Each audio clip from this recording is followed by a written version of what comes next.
YCP పార్టీని నా భుజాన వేసుకుని పాదయాత్ర చేశాను. వైసీపీ పార్టీని నా పాదయాత్రతో నా ఇంటిని నా బిడ్డల్ని పక్కన పెట్టి 3200 కిలోమీటర్లు పాదయాత్ర చేసి ఆ పార్టీని నిలబెట్టాను. వైసీపీ పార్టీకి ఏ అవసరం వచ్చినా నేను అండగా నిలబడ్డాను. ఆ పార్టీని అధికారంలోకి తెచ్చాను.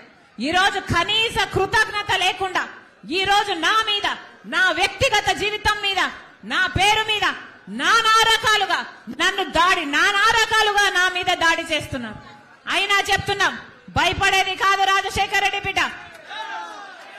పులి కడుపున పులే పుడుతుంది. నా ఒంట్లో ప్రవహిస్తున్నది రాజశేఖర రెడ్డి రక్తం. షర్మిల గారు విమర్శిస్తుంటారు, చెప్పే కదా.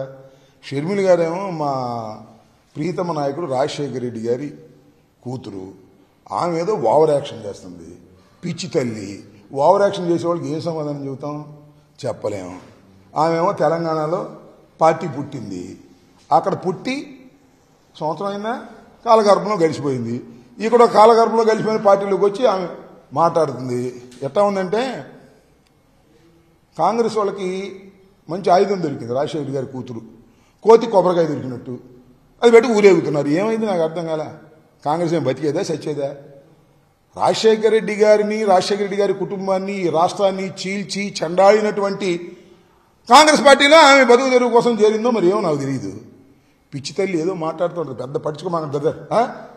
మళ్ళీ ఎలక్షన్ తర్వాత కనపడదు. మళ్ళీ అక్కడ పెట్టింది పార్టీ అది. ఓకే.